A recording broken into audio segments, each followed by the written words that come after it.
Bonjour à tous, c'est Max pour 1, 2, 3 Turf. Je vais vous proposer mon pronostic KT sur l'hippodrome de Paris-Longchamp et également quelques tuyaux sur les courses du jour pour ce dimanche 15 octobre 2023. Mais avant ça, on va revenir sur mes résultats de mes pronostics de ce vendredi 13 octobre 2023 qui était sur l'hippodrome de Vincennes et l'arrivée du quintet. C'était le numéro 3, le 12, le 14, le 11 et le 16. Mes deux bases prennent la deuxième et la quatrième place, donc on a pu toucher le 2 sur 4. Sinon, il nous manquait que le numéro 3 pour avoir plus de gains dans ce quintet. Pour mes tuyaux du jour, on était resté sur l'hippodrome de Vincennes, donc dans la réunion 1, où ça s'est très bien passé, car je vous avais proposé le numéro 9 dans la première course, qui prend la deuxième place, donc on a pu le toucher en simple placé. Et également le numéro 9 dans la 7e course, que lui, il gagne cette compétition, donc on a pu le toucher en simple gagnant et placé. Et le ticket report qui est également passé.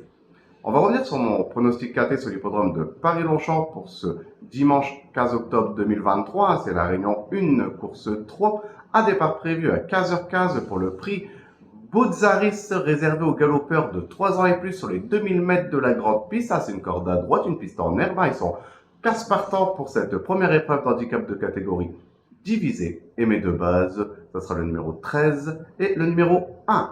Donc de les jouer en couplet gagnant placé et également en 2 sur 4 pour assurer ses arrières. Pour mes couplets gagnants placés en champ réduit de façon coupée, on va récupérer ma première base, donc le numéro 13, et je vais l'associer avec le numéro 12 et le numéro 5. Je vais faire exactement la même chose avec ma deuxième base, donc le numéro 1, et je vais également l'associer avec le numéro 12 et le numéro 5. Pour mon tiercé en champ réduit, on va récupérer mes deux premières bases, donc le numéro 13 et le numéro 1, et je vais les associer avec le numéro 12, le 5, et je vais rajouter le numéro 9 qui viendra compléter ma formule pour ce tiercé. Pour mon quintet plus unitaire, on va récupérer mes chevaux, donc le numéro 13, le 1, le 12, le 5, le 9, et je vais rajouter le numéro 3 en cheval de complément en cas de non partant dans ce quintet. Pour mon multi en 7 chevaux, on va reprendre le numéro 13, le 1, le 12, le 5, le 9, le 3, et je vais rajouter le numéro 6 qui viendra compléter ma formule pour ce multi en 7 chevaux. Mon regret dans ce quintet, ça sera le numéro 11, donc de le jouer soit en combinaison un peu plus élargie pour ceux qui peuvent se le permettre, ou sinon de le garder en cheval de complément en cas de non partant supplémentaire dans ce quintet.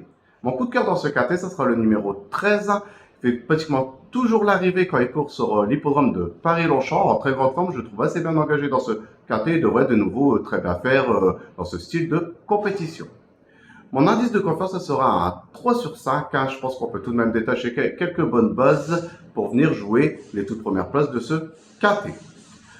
Pour mes tuyaux du jour, on va aller sur l'hippodrome de Agen-le-Passage, qui est la réunion 4, une réunion réservée aux trotteurs, où je vais vous proposer le numéro 16 dans la 5e course, donc le 516. Mon indice de confiance sera de seulement de 2 sur 5. Et également le numéro 9 dans la 8e course, donc le 809. Et mon indice de confiance sera de 3 sur 5. De les jouer en priorité en simple gagnant et placé. Et comme d'habitude, comme c'est dans la même réunion, profitez pour faire un ticket report qui reste toujours un jeu très intéressant. Je voudrais de nouveau vous remercier pour tous les commentaires que vous laissez sur ma chaîne YouTube. N'hésitez pas, j'essaie de répondre au maximum à vos commentaires. Sinon venez nombreux vous abonner à ma chaîne YouTube et je vous dis à demain pour mes nouveaux pronostics.